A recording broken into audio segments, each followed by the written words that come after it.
Alright, since we have the Book of Pryan, let's read it. It is our hope that the reader has some acquaintance with the designs and motives of the plan, but should should that not be so, we here offer a summary of events transpired, events in the making, and events still to come. Disorder reigns in the wake of the ongoing struggle between the Sartan and the patrons. The men should no longer know to whom to pray.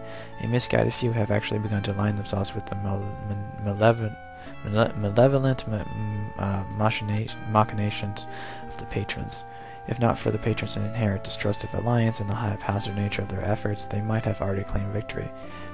And yet the balance of power is shifting, and something must be done before the added support of millions of men should prove sufficient to grant the patrons the mastery they so desperately crave. The plan was formulated by council leader Sama. Though controversial, it shows great potential for success. History will judge its efficiency, but given Sama's influence with the council, implementation of the plan seems a foregone conclusion.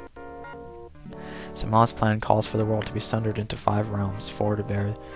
Okay, pretty much that's just telling me about this. Some kind of musical tune.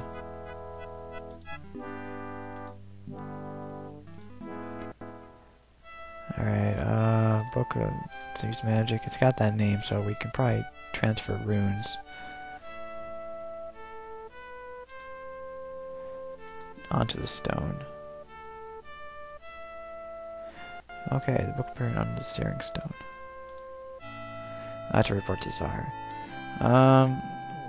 Alright, we'll report to Czar next time. LPTG 008. Okay. Alright guys, we're back. We've re-arrived at the Nexus, and it's time to go to Czar and deliver him the air seal piece.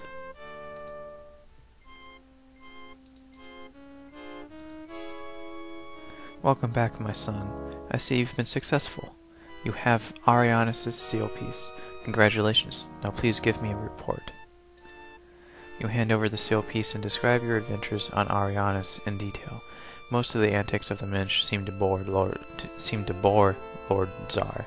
It's a tongue twister. But he pays rapt attention to the discovery of the reference book of Pryan and of the crystal coffins holding the hundreds of Sartan corpses. Amazing. The only Sartan you find are long dead. I wonder if someone has stolen our vengeance from us, or if their consciences did them in. I will have to consider this new information. Now, was there anything else before you used your newfound book to go on to Pryan, Realm of Fire? Yeah. Arianus wasn't a prison. Maybe they knew what they were doing. Patient with you, Czar sighs. My son, of course it may appear to be that way. Naturally, the Minch weren't rebelling against the Sartan.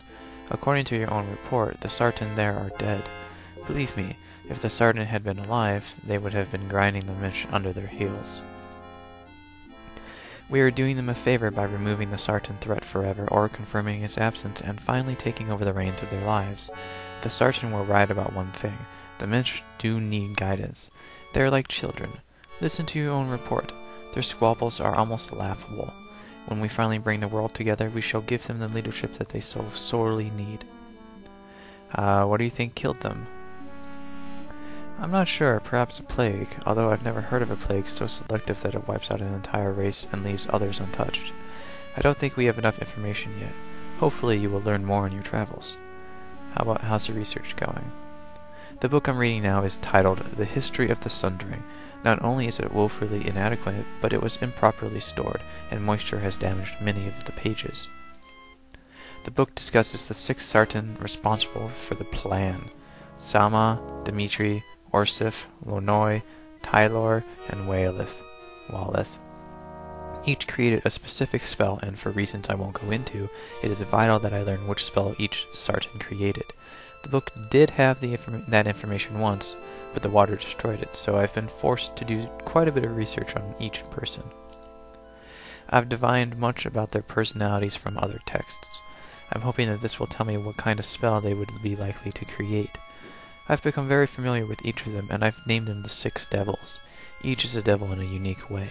He gives you a piercing look, as if to underscore how vital it is for you to understand the enemy. Which is a hint for us to write this stuff down, because it probably will not appear again. Tell me about Sama. I call Sama the devil of the soul. He was insidious. Although the Sartan Council was theoretically democratic, Sama would talk them into anything. Could talk them into anything. In fact, there was much dissension on the council when the plan was discussed. Ugh. Many felt that it was too extreme, but Sama thundered right through the contrary arguments. The rest is history. I just cannot talk today. What about Dimitri? I know Dimitri as the devil of the hand. He was very skilled at a variety of arts, and was a talented musician. It's said that his interests were very diverse, and he resented the time he was forced to spend on the council. Orsef is the devil of the heart. It is closest to the soul, and in truth Orsef was Sama's closest advisor. He spent much time among the Mensch, studying them. The Mensch fascinated Orsef for some reason. It was he who was placed in charge of overseeing the transportation of the Mensch into the 4 realms. How about Lornoy? I call Lornoy the devil of the eye. He was one of the few that saw the many problems with the plan. He was the leader of the pitiful opposition. I guess it shows how pitiful indeed the opposition was that Lornoy was one of the instrumental participants in the plan. Sama must have talked swiftly to convince him. What about Tylor? Tylor is the devil of the mind.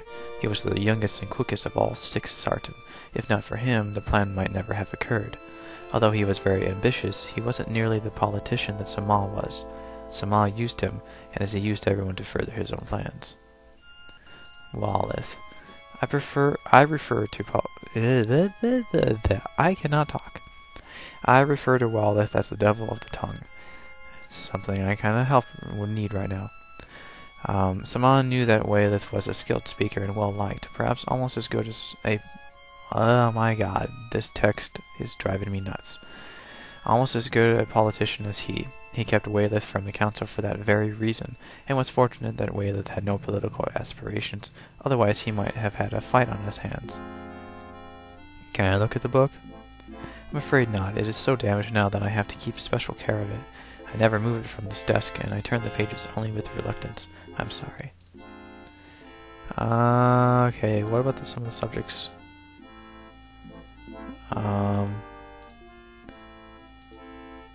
Very well, I'll be here. Well, I'm pretty sure we're done here.